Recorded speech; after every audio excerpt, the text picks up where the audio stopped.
Hi everyone और welcome to Bihar competition. आप लोग का बहुत बहुत स्वागत है।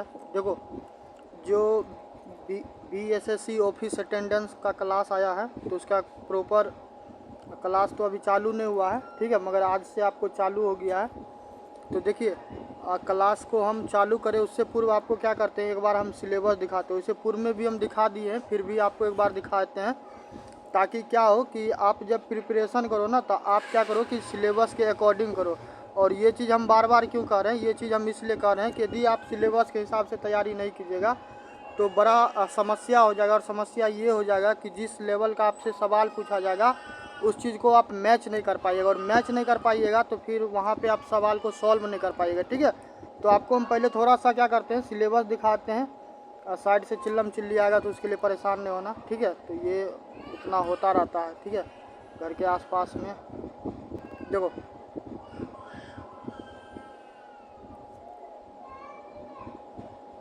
यहाँ पे देखो, इस चीज़ को ना गौर से देखो, गौर से पढ़ो, ठीक है। और देखो, हम टॉपिक वाइज ही करवा रहे हैं। क्या करवा रहे हैं? टॉपिक वाइज ही करवा रहे हैं ताकि आपको एग्ज़ाम में सवाल पूछा जाए। क्योंकि सिलेबस को आप फॉलो नहीं कीजिएगा तो क्या होगा कि आपका सवाल बन नहीं पाएगा। यदि थोड़ा सा भी क्या कीजिएगा, दाएँ बाएँ कीजिएगा, सिलेबस फॉलो नहीं कीजिएगा तो समस्या होगा। तो उसके लिए बेहतर है कि आप क्या कीजिए कि सिलेबस को फॉलो कीजिए। देखिए, यहाँ पे शुरू में तो आपको क्या चीज़ का दिया हुआ, शुरू में ये तो सामान्य गणित का है, ठीक है, सामान्य गणित का है। आपको अभी हम दिखा रहे हैं किसका, आपको हम दिखाते हैं सामान्य अध्ययन का, ठीक है। तो यहाँ पे देखो सामान्य अध्ययन, यहाँ पे क्या लिखा हुआ, सामान्य अध्ययन 40 अंकों का। और पहला ही टॉपिक देखो क्या लिखा हुआ, संसाधन एवं उसके प्रकार, ठीक है। फिर लिखा वन एवं वन्य जीव संसाधन, फिर लिखा हुआ जल संसाधन, कृषि एवं फसल, खनिज एवं ऊर्जा संसाधन, विनिर्माण उद्योग, राष्ट्रीय अर्थव्यवस्था मानचित्रित अध्याय, ठीक है। तो जैसे जैसे टॉपिक दिया है टॉपिक वाइज आप कर लीजिएगा तो बहुत ज़्यादा सुंदर रहेगा कि आपको सवाल निश्चित रूप से यहाँ से पूछे। उसके बाद है संघवाद, भारत की संघीय व्यवस्था, केंद्र राज्य संबंध, भारत की भाषा। भाषा देखो बहुत ज़्यादा चर्चा में था, महाराष्ट्र में देखो मराठी भाषा को लेकर बहुत ज़्यादा विवाद हुआ। लोकतंत्र एवं विविधता, भारत की सामाजिक और धार्मिक विविधता, राजनीतिक दल, ठीक है, मुद्रा साख, वैश्वीकरण, भारतीय अर्थव्यवस्था, व्यापार, भूमंडलीकरण, अर्थव्यवस्था। तो देखो जो चीज़ दिया हुआ है इसी टॉपिक के हिसाब से हम करवाएंगे, इससे इतर नहीं करवाएंगे। आपको उचित लगेगा तो क्या कीजिएगा, उचित लगेगा तो आप वीडियो देखिएगा, ठीक है, और नहीं लगेगा तो फिर कोई बात ही नहीं। क्योंकि इससे बाहर होके करवाएंगे और सिलेबस से क्या होगा कि सिलेबस से आपको पूछा जाएगा और सवाल वहाँ नहीं बनेगा तो बड़ा आपको क्या हो जाएगा कि समस्या हो जाएगा, ठीक है। और एक काम आप लोग कीजिएगा आज से, जो भी बच्चा वीडियो देखते हैं, कि समसामयिक घटना के लिए आप क्या कीजिएगा, किसी चैनल पे बिहार कंपटीशन पे ही जाइएगा, प्रतियोगिता दर्पण का एक प्लेलिस्ट बना होगा, ठीक है, प्रतियोगिता दर्पण का एक वैसे हम करवाएंगे ही, मगर फिर भी फिलहाल आप कीजिएगा, प्रतियोगिता दर्पण का प्लेलिस्ट बना होगा, या तो 71वीं बीपीएससी लिखा होगा या फिर डायरेक्ट प्रतियोगिता दर्पण लिखा होगा। थोड़ा प्लेलिस्ट में स्क्रॉल डाउन करके देखना। तो वहाँ से आप क्या कीजिएगा कि आप उसमें प्रतियोगिता दर्पण जो जनवरी से होगा, ठीक है, जो जनवरी 2025 से प्रतियोगिता दर्पण होगा आप उसको देखना चालू कर दीजिए, ठीक है। धीरे धीरे धीरे करके आगे बढ़ते जाइए, सितंबर तक देखिए करवाए हुए हैं, ठीक है। तो चलिए आज पहला टॉपिक क्या करेंगे, आज हम लोग करने वाले हैं आपको संसाधन। ऐसे ही करके जितना टॉपिक है ना, पहले ये ज्योग्राफी वाला सेक्शन कंप्लीट करेंगे एक, फिर जो पॉलिटी वाला 2, उसके बाद इकोनॉमी वाला 3, फिर हिस्ट्री वाला 4, फिर साइंस वाला 5। और इस हिसाब से हम लोग का क्या होगा कि पूरा का पूरा आपको जो सामान्य ज्ञान है वो समाप्त हो जाएगा, ठीक है। उस और जो ये ऊपर में दिया हुआ है सामान्य अंक गणित, तो ये आपको हम करवाएंगे ही, ठीक है। और उसके बाद नीचे में है हिंदी, तो हिंदी भी करवा देंगे, ठीक। तो इस हिसाब से आपका हो जाएगा। चलिए इसको बैक करते हैं,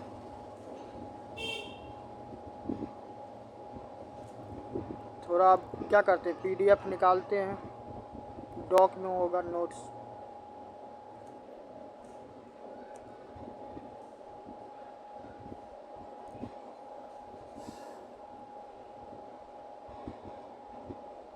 तो देखो संसाधन और विकास, तो संसाधन और विकास में हम लोग को पहले क्या करते हैं, हम लोग डेफिनीशन देख लेते हैं। ठीक है, डेफिनेशन आना चाहिए। पूछ देगा तो वहाँ पे मुश्किल में नहीं पड़ना, इसीलिए हर एक चीज़ को क्या करना है, कवर करना। और टॉपिक जब करवा देंगे तो आपको साथ में 20 MCQ भी दिए हुए हैं और लास्ट में उसका आंसर भी दिए हुए हैं, तो आप घर पे भी बैठ के प्रैक्टिस कीजिएगा। क्या कीजिएगा, टेलीग्राम लिंक ज्वाइन कर लीजिए और वहाँ से डाउनलोड कर लीजिएगा। ठीक है, चलिए तो देखिए संसाधन की परिभाषा क्या है। संसाधन की परिभाषा है कि वे सभी वस्तु और सेवाएं, ठीक है, वो तमाम वस्तु और सेवाएं या फिर साधन जिनका उपयोग मानव अपनी आवश्यकता के पूर्ति के लिए करते हैं।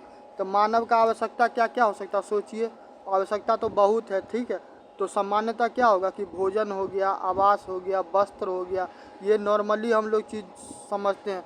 अब किसी को थार लेना होगा, किसी को एरोप्लेन लेना होगा तो वो अलग है, वो लग्जरी में चला जाएगा, ठीक है, वो आरामदाह में चलेगा। ये हम बोल रहे हैं कि आपको मानव की आवश्यकता, तो जो मिनिमम बेसिक रहता है ना, हम लोग उसके बारे में जनरली बात करते हैं, ठीक है।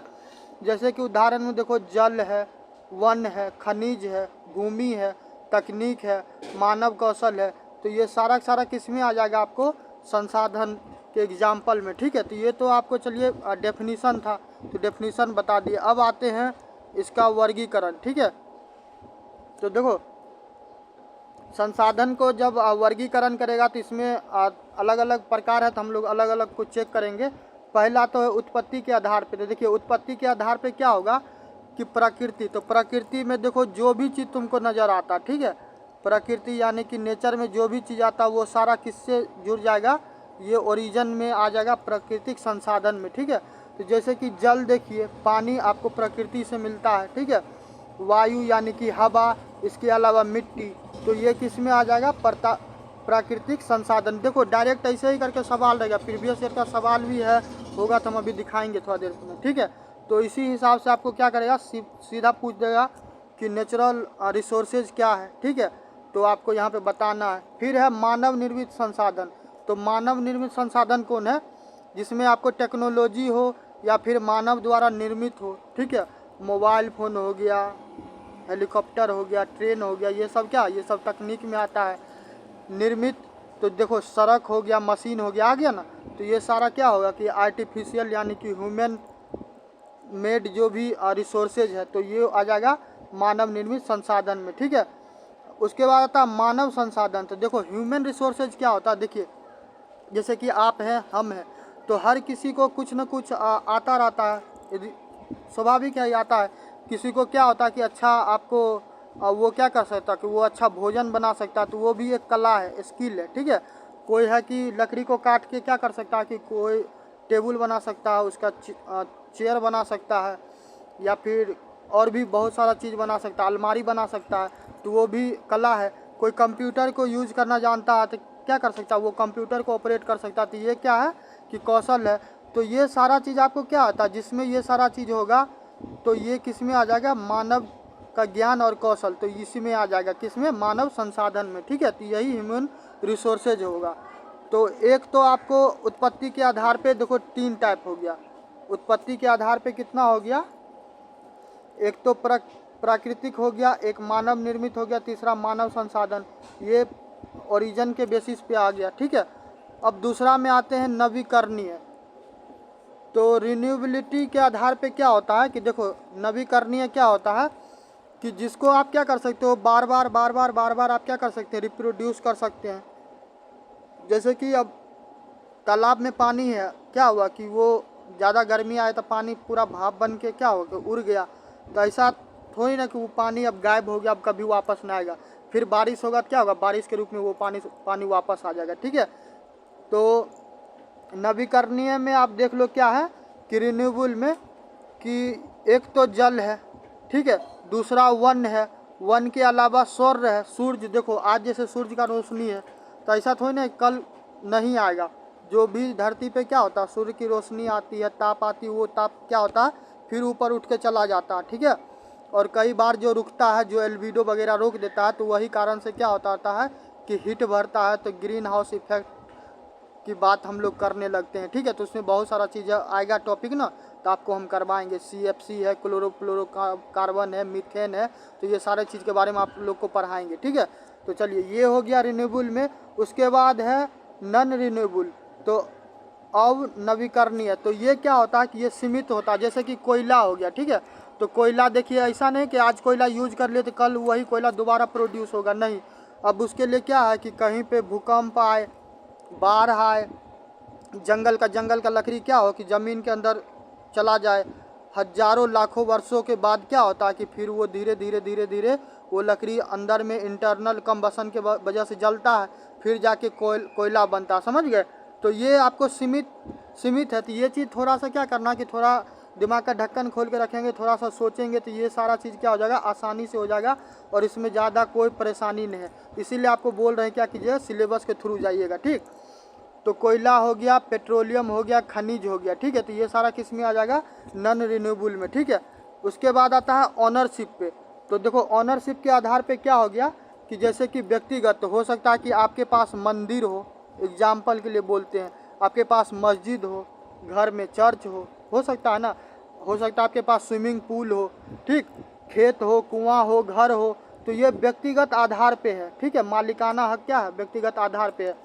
सामुदायिक हो सकता है, जैसे कि मान चलो कि विवाह भवन रहता है ना, विवाह भवन है तो वहाँ पे अलग अलग कोई भी लोग जाके क्या कर सकता है, यदि सरकारी है मान चलो कि, या फिर किसी कास्ट को लेके, या फिर किसी गांव का आदमी सब बनाया हुआ है भवन, तो किसी घर में पार्टी फंक्शन शादी विवाह होगा तो वो क्या करेगा, उस जो भवन रहेगा उसका इस्तेमाल कर लेगा, तो वो सामुदायिक में आ जाएगा।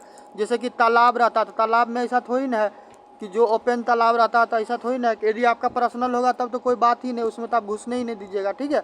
मगर वही सामुदायिक होगा तो उसमें क्या होगा कि कभी भी मान लो कि छठ हो गया, या फिर किसी को नहाने जाना है, किसी मवेशी को नहाने के लिए जाना है, या फिर कुछ कपड़ा साफ करने जाना, और भी बहुत सारा गतिविधि है, तो उसमें जाके लोग क्या कर सकता है कि हर आदमी जा सकता है। तो ये सामूहिक में आ जाता है, ठीक है। जैसे कि पार्क देखते हैं तो पार्क में क्या होता है, किसी का रजिस्टर नहीं रहता, गवर्नमेंट का रहता है, ठीक। या फिर किसी कम्युनिटी सोसाइटी वगैरह जो रहता है, बड़ा बड़ा शहर में आपको जो अपार्टमेंट रहता है उसका भी अपना अपना क्या रहता है, स्विमिंग पूल रहता है या फिर पार्क रहता है, तो उसमें देखते हैं उस सोसाइटी के लोग ही जाते रहते हैं, तो वो क्या हो जाएगा, सामुदायिक में आ जाएगा, ठीक है। नेक्स्ट आते हैं राष्ट्रीय। तो देखो राष्ट्रीय में क्या हो जाएगा कि जैसे रेलगाड़ी पे चढ़ते हैं तो रेलगाड़ी राष्ट्रीय में आ जाएगा। सड़क है, नेशनल हाईवे है, ठीक है, स्टेट हाईवे है जो आपको नगर पंचायत के द्वारा बनाया जाता है, या फिर ग्रामीण क्षेत्र में होंगे तो मुखिया, सरपंच, वार्ड कमिश्नर जो आपके रहते होंगे वो लोग बनवाते होंगे, तो वो सारा किस में आ जाएगा, राष्ट्रीय में आ जाएगा। जैसे कि कोयला का खदान हो गया, अब सोना का खदान हो गया, और भी बहुत सारा चीज़ का खदान हो गया, जो माइंस होता है, ठीक है। तो वो सारा किस में आ जाएगा, वो सारा आपको किस में आ जाएगा, राष्ट्रीय में। ये सारा आप लोग उदाहरण याद कीजिएगा, और याद करने ज़्यादा ना क्या कीजिए, आप समझने का कोशिश कीजिए हम क्या बता रहे हैं, ठीक है। तभी जाके आप क्या कीजिएगा, एक एक चीज़ को आप अलग अलग आइडेंटिफाई कर पाइएगा, ठीक है। चलिए नेक्स्ट आते हैं अंतर्राष्ट्रीय। तो देखो अंतर्राष्ट्रीय में देंगे तो समुद्र के बाहर का संसाधन। तो इसमें देखो कि जैसे कि थोड़ा सा छोटा सा एग्जांपल बताते हैं, जैसे कि ये भारत का मैप है, ठीक है। ये गुजरात वाला आपको क्षेत्र है, इधर आपको राजस्थान है, राजस्थान के बाद इधर पंजाब होते हुए इधर कश्मीर है, और कश्मीर के बाद इधर उत्तराखंड, हिमाचल प्रदेश, ऐसे करते हुए नेपाल होते हुए इधर सिक्किम, इधर 7 सिस्टर जो 7 बहनें हैं, ऐसे करके फिर इधर क्या आती है, ये लगभग मान चलो कि एक रफ भारत का मैप है। तो ये वाला जो क्षेत्र देख रहा है जिधर बंगाल वाला क्षेत्र है, तो इधर आपको पता है कि बे ऑफ बंगाल है, बंगाल का खाड़ी है, ठीक है। इधर आपको क्या है, इधर आपको अरब सागर है, इसके अलावा इधर हिंद महासागर है, ठीक है। तो इसमें क्या है कि भारत सरकार का जो लैंड वाला क्षेत्र है, तो इधर मान चलो कि इधर अपना वो भी तो है, अंडमान निकोबार भी है, और इधर लक्षद्वीप भी है। तो जहाँ तक हम लोग का ज़मीन होगा ना, उस ज़मीन से 22 नॉटिकल दूरी तक जो डिस्टेंस है पानी में, वहाँ तक तो हम लोग का पूर्ण अधिकार है, ठीक है, यानी कि हमारा देश का ही भाग माना जाएगा। लेकिन उसके बियॉन्ड वाला जो क्षेत्र रहता है ना, तो उसमें भी जो इंटरनेशनल ट्रीटी बना हुआ है, UN क्लोज, ठीक है, तो उसके तहत क्या होता है कि अन्य राष्ट्रों को भी क्या किया था, वहाँ पे जो समुद्र में पता है ये बहुत सारा चीज़ है, मिनरल्स है, ठीक है, तो उसको क्या किया जाता है कि उसको उत्खनन करने का, उसको यूज करने का राइट दिया जाता है, ठीक है। तो ये क्या हो गया कि समुद्र के बाहर का संसाधन इसी में आ जाएगा, कौन, अंतर्राष्ट्रीय। आई होप कि ये क्लियर होगा, कोई समस्या नहीं होगा, ठीक है। भारत का भूभाग का बात करिएगा तो कभी कंफ्यूज मत रहिएगा कि जो 28 राज्य है सिर्फ वही है, या फिर जो केंद्र शासित प्रदेश 7-8 है वही है, ठीक है। तो उतना ही नहीं है, जो जैसे कि अंडमान निकोबार है तो वहाँ पे भी तो ज़मीन है भारत का, है ना, अपना ज़मीन है। तो उसके बियॉन्ड क्या होगा कि जब पानी का जो चीज़ चालू होगा तो उस ज़मीन से 22 नॉटिकल दूरी तक जाइएगा ना, तो वो पानी भी है क्या है, वो भी भारत सरकार की का ही होगा, ठीक है। और भी गवर्नमेंट जैसे पाकिस्तान ही हो गया, चाइना हो गया, फिलीपींस हो गया, कोई भी देश होगा, तो सबके साथ यही व्यवस्था बनता है, ठीक है। चलिए नेक्स्ट आते हैं विकास के स्तर पे। तब डेवलपमेंट पे देखो तो डेवलपमेंट के आधार पे क्या होता है कि यहाँ पे एक तो रियल रिसोर्स होता है, वास्तविक संसाधन जिसका उपयोग हो रहा है, ठीक है। जैसे कि दामोदर घाटी, तो दामोदर घाटी के बारे में आप लोग सुने होंगे कि दामोदर घाटी में क्या है कि दामोदर घाटी में आपको कोयला बहुत ज़्यादा है, ठीक है, क्या है, कोयला है। तो ये हो गया। इसके अलावा संभाव्य संसाधन, तो जैसे कि वो क्या है कि है मगर उसको क्या किया गया है उस हिसाब से यूटिलाइज नहीं किया गया या फिर यूज नहीं किया, मौजूद है पर उपयोग नहीं हो रहा। जैसे कि राजस्थान वाला क्षेत्र है, तो यदि भविष्य में या फिर जीवन में कभी मौका मिलेगा जैसलमेर वाले क्षेत्र में जाइएगा, ठीक है, जिधर जो आपको क्या होता है कि भारत का पूरा पश्चिमी वाला क्षेत्र है और उसके बाद क्या हो जाएगा उधर पाकिस्तान वाला क्षेत्र चालू हो जाएगा, ठीक ना, फिर इधर नीचे तो गुजरात आएगा, उसके बाद अरब सागर आएगा, ठीक है, तो पाकिस्तान वाला बॉर्डर आ जाता है। तो उस वाले क्षेत्र में जाइए तो आपको उधर हवा बहुत चलता है। तो फिल्म उल में भी देखते होंगे सिनेमा उनेमा, तो उसमें देखते होंगे कि ऐसे करके एक चक्की टाइप का लगा हुआ रहता है, चलता रहता है, इस टाइप का देखते होंगे, पंखा लगा हुआ रहता है। तो वो क्या लगा होता है, वो रहता है आपको पवन चक्की रहता है, ठीक है। तो उससे क्या होता है कि उससे आपको बिजली का उत्पादन होता है, समझ गए। तो इधर तो नहीं है मगर राजस्थान वाले क्षेत्र में, गुजरात वाले क्षेत्र में कभी जीवन में मौका मिलेगा जाने का तो उधर जाइएगा तो आपको ये चीज़ देखने के लिए मिलेगा, ठीक है। तो राजस्थान की पवन ऊर्जा, ठीक। चलिए तो 4 तो यहाँ तक हो गया। तो देखो संसाधन का बात करेगा तो संसाधन का परिभाषा बता दिए, 4 प्रकार से है, उसमें सारा चीज़ हम करवा दिए। अब भारत में संसाधन का थोड़ा सा वितरण देख लेते हैं कि किस हिसाब से, ठीक है। तो भारत में संसाधन का वितरण देखो सामान्य रूप से नहीं है। ये जो कहेगा कि 5% बिहार में है, 5% यूपी में है, फिर झारखंड में है, राजस्थान में है, केरला में, तमिलनाडु में, तो ऐसा नहीं, हर एरिया का अपना अपना विशेषता है। अब बिहार में यदि किसी को अब कुछ करना हो तो बिहार में कृषि में आप ज़्यादा दिमाग लगा सकते हैं, यहाँ पे ज़्यादा आपको बेनिफिट मिलेगा, ठीक है। मुंबई जैसा शहर है तो आप महाराष्ट्र में क्या कर सकते हैं, उधर आपको फिल्म इंडस्ट्री वगैरह है, ठीक है, वहाँ पे टूरिस्ट प्लेस है, बिहार में भी है मगर जिस हिसाब का मुंबई डेवलप है उस हिसाब का तो हमारे यहाँ नहीं है, ठीक है। तो हर क्षेत्र का अपना अपना विशेषता है। आप उत्तराखंड वाले क्षेत्र में चल जाइए तो धार्मिक रूप से वो बहुत ज़्यादा क्या है, प्रोस्पर्स है, ठीक है, तो वहाँ पे धर्म अनुष्ठान ज़्यादा होता है। आप उसके बाद कश्मीर में चले जाइए, बर्फीला क्षेत्र है, समझ गए। तो सब क्षेत्र का अपना अपना क्या है कि विशेषता है। तो देखो राजस्थान का बात करेगा तो राजस्थान में तुमको क्या है कि राजस्थान में खनिज और पवन ऊर्जा ज़्यादा मात्रा में पाया जाता है, ठीक है, ऐसे ही याद रखना। पंजाब और हरियाणा में जाएगा तो उपजाऊ मिट्टी और जल है। देखो पंजाब और हरियाणा से एक चीज़ बात बताते हैं, 1960 के आसपास आप लोग को पता होगा कि हरित क्रांति का शुरुआत हुआ, ठीक है। तो MS स्वामीनाथन साहब जो हैं, जिनको 2024 में आपको भारत रत्न भी मिला है, MS Swaminathan the father of green revolution in India जिनको कहा जाता है, ठीक है, हरित क्रांति के जनक भारत में MS स्वामीनाथन साहब को कहा जाता है।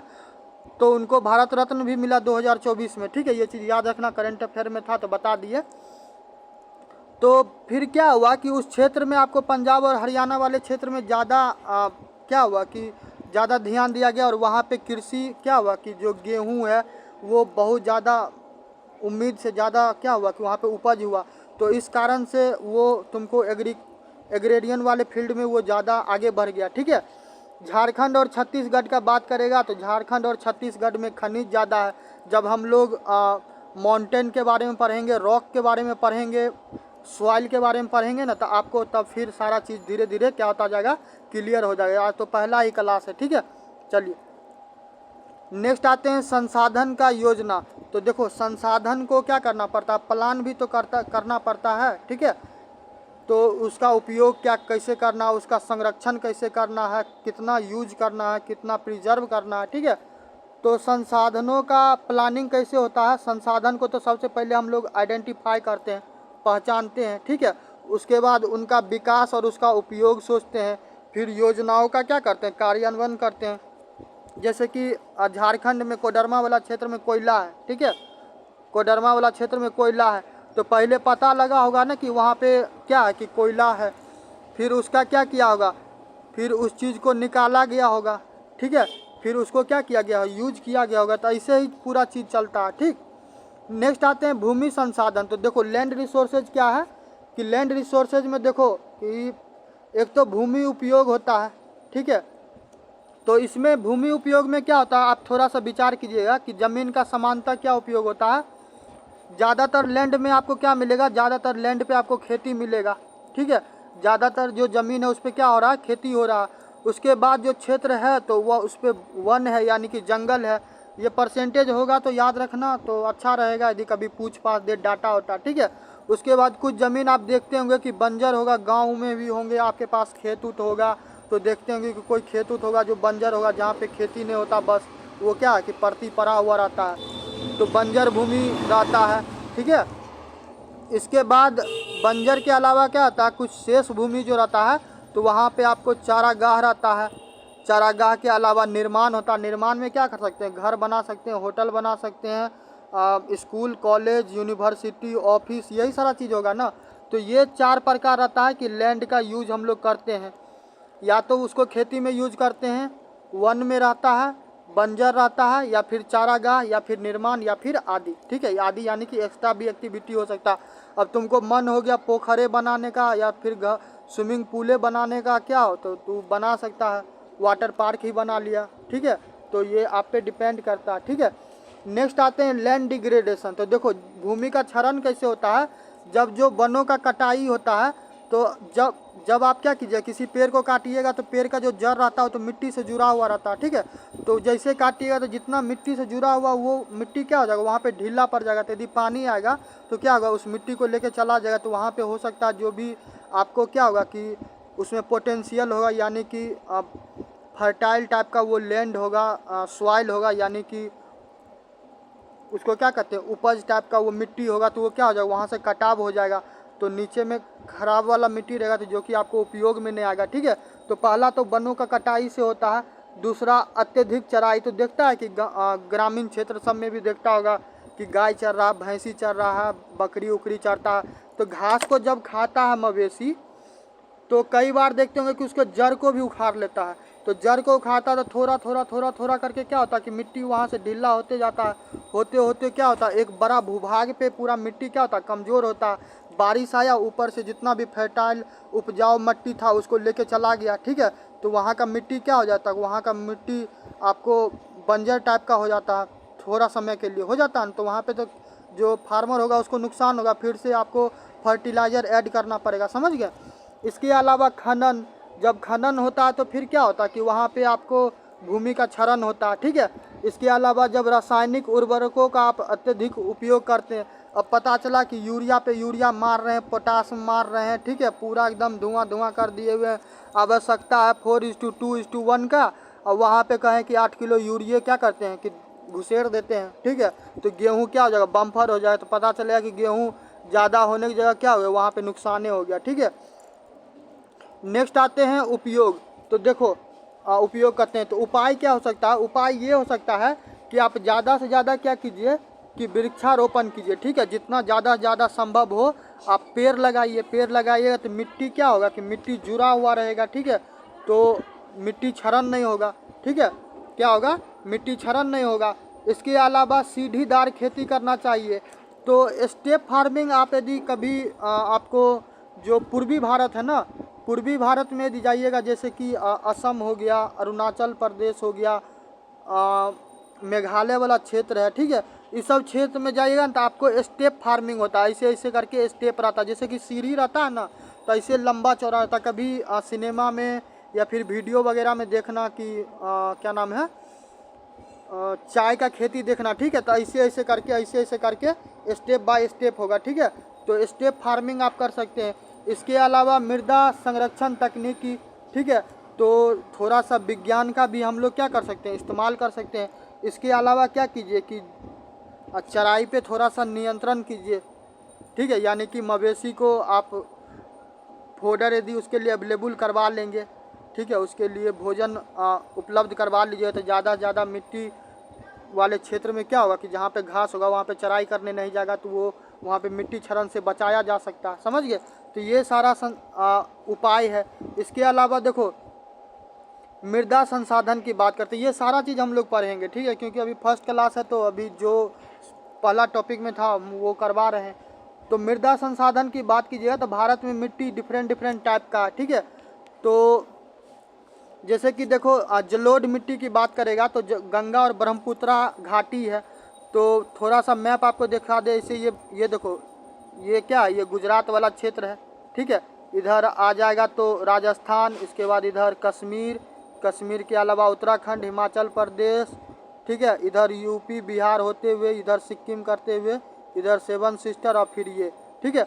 तो गंगा आपको पता है कि यहाँ उत्तराखंड से गंगोत्री से निकलती है, ठीक है, यूपी होते हुए आपको फिर बिहार में प्रवेश करता है, ठीक है। उसके बाद किधर बंगाल होते हुए ये कहाँ चली जाती है, बंगाल के खाड़ी में चली जाती है, ठीक है। बाद में उधर अलग डिवाइड होता है जो बांग्लादेश वगैरह में एंट्री करता है। फिर इधर देखिएगा तो इधर सांगपो रिवर है, यही बाद में क्या होता है कि ब्रह्मपुत्रा बन के आता है। तो ये वाला जो पूरा बेल्ट है ना, तो इस बेल्ट में आप देखिएगा कि एलुवियल सॉइल पाया जाता है, ठीक है। और ये क्या होता है कि ये अत्यंत उपजाऊ होता है और गेहूं धान के लिए बहुत महत्वपूर्ण। ऐसा क्यों होता है कि पानी जब आता है ना तो गंगा में या फिर कोई भी रिवर हो, गंगा में जब पानी आता है तो बड़े मात्रा में उसका कैचमेंट एरिया है, ठीक है। तो जब आता है तो पुराना मिट्टी को लेके चला जाता है, नया मिट्टी लेके आता है और उसमें क्या होता है बहुत सारा मिनरल्स रहता है। तो इस कारण से आपको क्या होता है कि जो गंगा का बेल्ट वाला क्षेत्र है, ठीक है, नदी के किनारा वाला जो पूरा क्षेत्र रहता है तो आपको बहुत ज़्यादा उपजाऊ होता है, ठीक है। तो वहाँ पे आपको गेहूँ धान का खेती बहुत अच्छा होता है, ठीक। नेक्स्ट आते हैं काली मिट्टी। तो देखो काली मिट्टी की बात कीजिएगा तो दक्कन का पठार जो है महाराष्ट्र में, ठीक है, तो वहाँ पे आपको रेगुर सॉइल है जिसको काला मिट्टी कहते हैं।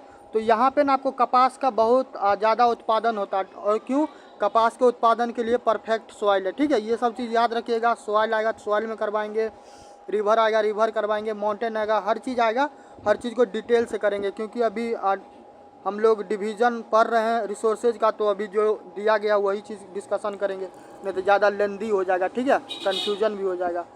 नेक्स्ट है लाल मिट्टी। तो देखो लाल मिट्टी दक्षिण भारत जो है तो साउथ इंडिया में आपको पाया जाता है। इसमें आपको पोषक तत्व कम होता है, ठीक है। चलिए नेक्स्ट आते हैं लेटराइट मिट्टी। तो देखो लेटराइट मिट्टी क्या है, लेटराइट मिट्टी में आपको बागानी फसल ज़्यादा होता है और ये वर्षा वाले क्षेत्र में होता है। हर चीज़ आपको एक एक चीज़ करवाया जाएगा, जैसे जैसे टॉपिक आएगा चीज़ें क्लियर किया जाएगा, ठीक है। नेक्स्ट आते हैं रेतीली मिट्टी। तो रेतीली मिट्टी आपको कहाँ पाया जाता है, राजस्थान में, और यहाँ पे नमक की मात्रा बहुत ज़्यादा होती है, ठीक है। नेक्स्ट है फॉरेस्ट्री सॉइल। फॉरेस्ट्री सॉइल में क्या है कि हिमालय वाले क्षेत्र है और यहाँ पे कार्बन का तत्व अधिक होता है। कार्बन का तत्व क्यों अधिक होता है, क्योंकि देखो आप एक तो हिमालय वाला क्षेत्र है, उधर बहुत सारा फॉरेस्ट है। फॉरेस्ट में आपको पता है कि बहुत सारा पेड़ पौधा होगा, उसमें क्या होगा कि आपको पेड़ पौधा का जो डिकम्पोज होगा, ठीक है, तो वो फिर क्या होता है बर्न होता है। बर्न होने के बाद फिर उससे भी डिफरेंट डिफरेंट टाइप का गैस प्रोड्यूस होता है, ठीक है। तो ये सारा चीज़ है। नेक्स्ट आते हैं कि मृदा का संरक्षण का उपाय। तो मृदा का संरक्षण का उपाय कैसे किया जा सकता है, आप काउंटर प्लोइंग कर सकते हैं। तो काउंटर प्लोइंग थोड़ा सा एक्सप्लेन कर देते हैं, क्योंकि ये आपको हमको पता नहीं कि मालूम है आपको कि नहीं मालूम है, इसलिए आपको क्या कर सकते हैं, ये थोड़ा एक्सप्लेन करना ज़रूरी हो जाता है, ठीक है।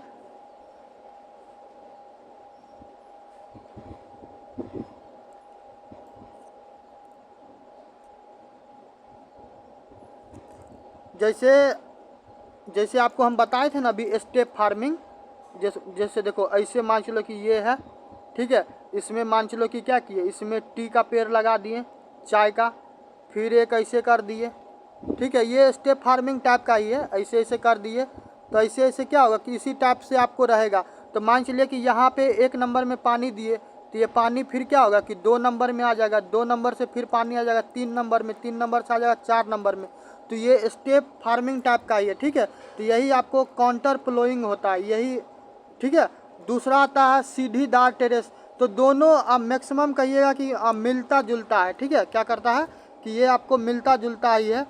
अब एग्जैक्ट जाके वहाँ पे ऑब्जर्व करेगा वो, और दूर से देखेगा तो क्या होगा कि लगभग आपको सेम टाइप का ही मिलेगा। स्टेप का बात कीजिएगा तब सीढ़ी प्रॉपर क्या कर सकते हैं कि जैसे कि अब घर है, ठीक है, तो घर में सीढ़ी देखते होंगे तो थोड़ा सा हम क्या करते हैं, थोड़ा स्लोप बनाते हैं ताकि आपको समझने में आसान हो जाए, ताकि सीढ़ी अच्छे से क्या हो कि समझ में आ जाए। ऐसे मान चलो कि स्लोप बना दिए, ठीक है। अब इसमें क्या किए कि इधर ऐसे करके है, ऐसे करके है, ठीक है, ऐसे ऐसे करके होगा, तो ये आपको क्या आ जाएगा, ये आपको ट्रेस फार्मिंग में आ जाएगा। फिर है पट्टीदार खेती, ठीक, ये सारा आपको तरीका है कि जिससे आप क्या कर सकते हैं कि मृदा का संरक्षण कर सकते हैं। स्ट्रिप क्रॉपिंग, ठीक है, स्ट्रिप क्रॉपिंग में कैसे करके रहता है, इसमें अलग अलग तरीका हो सकता है। फिल्म, यदि फिल्म वगैरह आप लोग देखते होंगे या गाना वाना सुनते होंगे तो कभी देखते होंगे कि किसी किसी गाना में दिखाता क्या रहता है कि कोई फूल का बागान उगान रहता होगा, ठीक है, तो उसमें देखते होंगे एक क्यारी में गुलाब लगा है, दूसरे में चमेली, चंपा और भी जो दुनियादारी फूल रहता है अलग अलग क्यारी में लगा रहता है, देखते हैं। तो ये आपको क्या हो गया, ये स्ट्रिप फार्मिंग हो गया, समझ गए। उसके बाद आता है क्रॉप रोटेशन। क्रॉप रोटेशन क्या हो गया कि अभी मान चलो कि अब क्या हुआ कि गेहूं का खेती कर लिए, ठीक है, गेहूं का खेती कर लिए और उसके बाद क्या किए कि कोई दूसरा फसल छोटा शॉर्ट पीरियड के लिए कोई और फसल लगा दिए, फिर शॉर्ट पीरियड के लिए कोई और फसल लगा दिए, तो ये आपको क्या होता है कि ये आपको क्रॉप रोटेशन में आ जाता है, समझ गए। तो ये आपको पूरा का पूरा था जो आपको रिसोर्सेज, संसाधन और विकास पे था, ठीक है। अब हम लोग देखेंगे जो 20 MCQ है वो करवाते हैं, बाकी आपको हम वो दे देंगे, ये PDF सेंड कर देंगे, आप क्या कर लीजिएगा वहाँ से आप देख लीजिएगा, डाउनलोड कर लीजिएगा, ठीक है। और थोड़ा ना आप लोग एक होमवर्क देते हैं, थोड़ा करना, उसके पीछे कारण बताते हैं। मेंस आंसर राइटिंग तो आपको बिल्कुल नहीं करना, मगर आप ये कीजिएगा तो इससे क्या होगा कि बहुत सारा चीज़ को आप रिकॉल कर पाइएगा, ठीक है। आपको ये 5 क्वेश्चन अटेम्प्ट करना है कि संसाधन का परिभाषा, नवीनीकरण, रिन्यूएबल एंड रिन्यूएबल, उसके बाद संसाधन की आवश्यकता क्यों है, भूमि संरक्षण का कारण और उपाय, और भारत की प्रमुख मृदा के प्रकार की विशेषता, ये सारा आप अटेम्प्ट कीजिएगा। और केवल अटेम्प्ट नहीं कीजिएगा, आप क्या कीजिएगा मेरे टेलीग्राम लिंक पे क्या कीजिएगा सेंड कीजिएगा, और वहाँ पे भी सेंड नहीं कर सकते तो आप एक नंबर राइट डाउन कर लीजिए, ठीक है, आप इस पे व्हाट्सअप हमको कर दीजिएगा, ठीक। ये नंबर आप लोग राइट डाउन कर लीजिए, ये नंबर राइट डाउन कर लीजिए। और कभी भी कोई भी प्रॉब्लम हो BSSC ऑफिस अटेंडेंस से जुड़ा हुआ तो आप इसी नंबर पे आप हमको मैसेज कीजिए। मगर याद रखिए जब मैसेज कीजिएगा तो आप अपना नाम और आप किस क्षेत्र से हैं और किस एग्ज़ाम का तैयारी करते हैं ये चीज़ ज़रूर मेंशन कीजिएगा, ठीक है। तो ये नंबर राइट डाउन कर लीजिएगा और आप हमको आप मैसेज कर दीजिएगा, ठीक है। और ये 5 आंसर राइट डाउन करके हमको भेजना, देखते हैं कि कितना समझ में आया है फिर नहीं आया, ठीक। चलो तो अब देखते हैं हम लोग एक एक क्वेश्चन। तो पहला सवाल देखो क्या है, पहला सवाल है कि संसाधन किसे कहते हैं, केवल प्राकृतिक वस्तुएं को, ठीक है, या फिर केवल मानव निर्मित संसाधन को, मानव द्वारा उपयोग में लाई जाने वस्तु और साधन को, या फिर केवल खनिज को। तो इसका राइट आंसर क्या हो जाएगा, इसका राइट आंसर आपको हो जाएगा मानव द्वारा, क्या हो गया भाई साहब,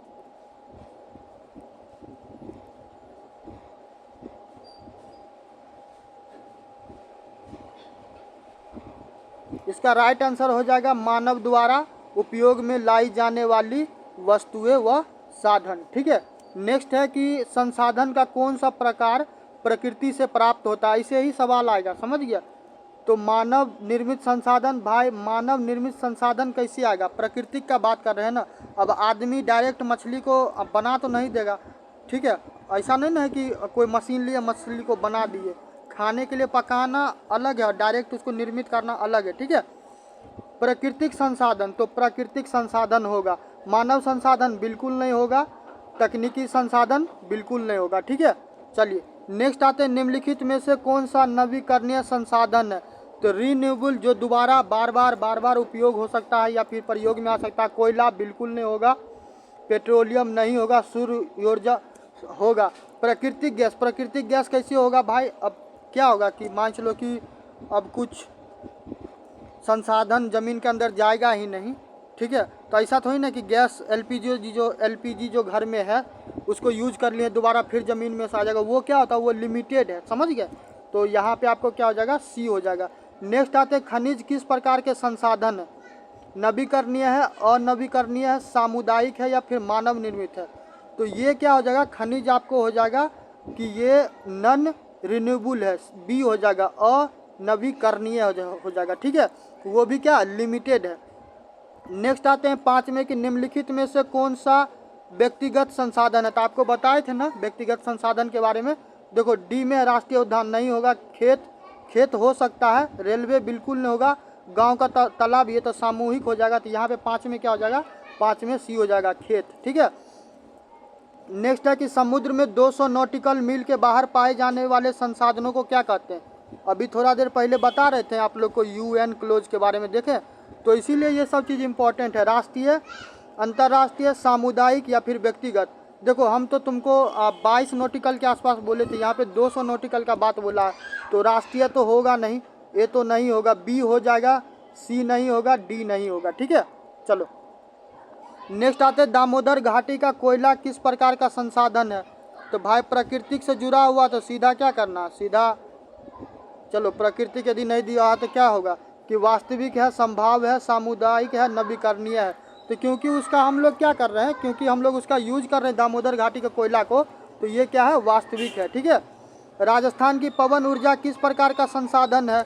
तो भाई पवन ऊर्जा वास्तविक है, संभाव्य है, व्यक्तिगत है या अंतर्राष्ट्रीय है? ये क्या है, संभाव्य है।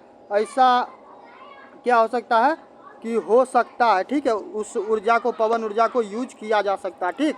चलिए नेक्स्ट आते हैं कि भारत की कुल भूमि का लगभग कितने प्रतिशत भाग खेती में है? तो जो तुमको मैक्सिमम मिलता है, तो मैक्सिमम के में अब यहाँ पे गड़बड़ हो जाएगा, 65% भी है, ठीक है, तो 54% ही होगा। चलिए तो यहाँ पे हो जाएगा सी।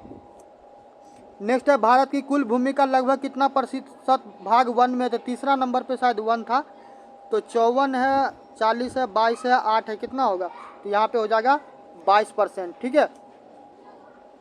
नेक्स्ट है कि भूमि क्षरण का प्रमुख कारण क्या है?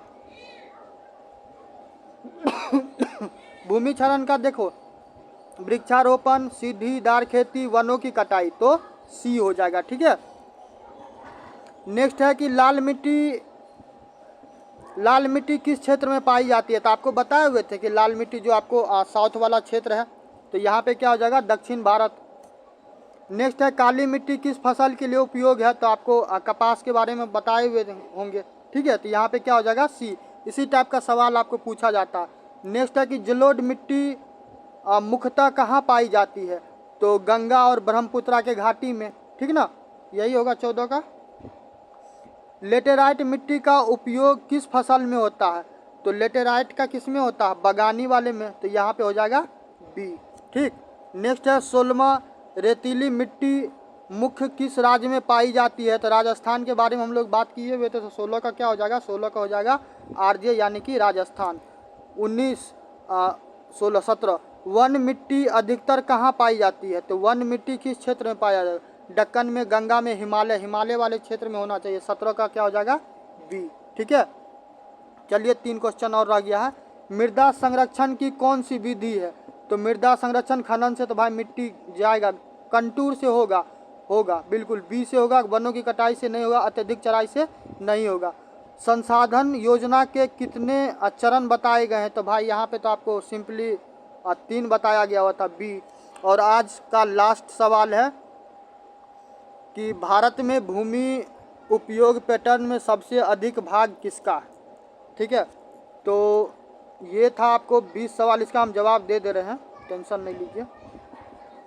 तो यहाँ पे आपको राइट आंसर क्या हो जाएगा, 20 का हो जाएगा आपको खेती योग्य भूमि, ठीक है।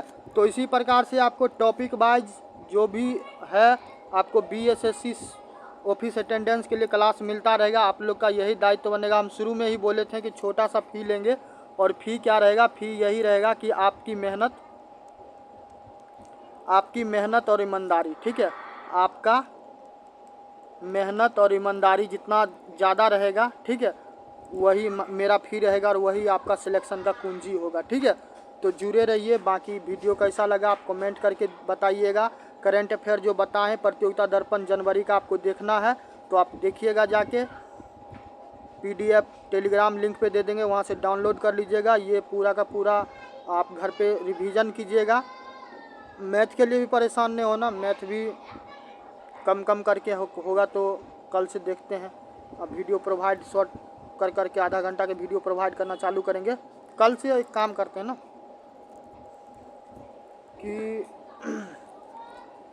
मॉर्निंग में 7 बजे आपको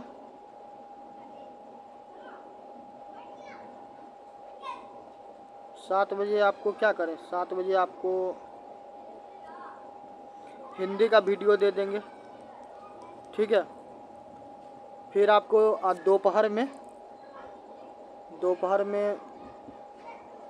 2 बजे के आसपास आपको मैथ का मिल जाएगा। और शाम में अभी कितना बज रहा, 6:25 हो रहा। ठीक है, शाम में 7 बजे के आसपास आपको क्या होगा कि 7 बजे से 8 बजे के आसपास क्या हो जाएगा कि GK का मिल जाएगा। ठीक है, तो इस हिसाब से तीनों वीडियो मिल जाएगा। मन लगा के पढ़ते रहिए। वीडियो पसंद आए तो वीडियो को लाइक कीजिए, चैनल को सब्सक्राइब कीजिए, मित्रों में शेयर कीजिएगा। हंसते मुस्कुराते रहिए, आराम से पढ़िए, हो जाएगा। ठीक है, चलिए, धन्यवाद।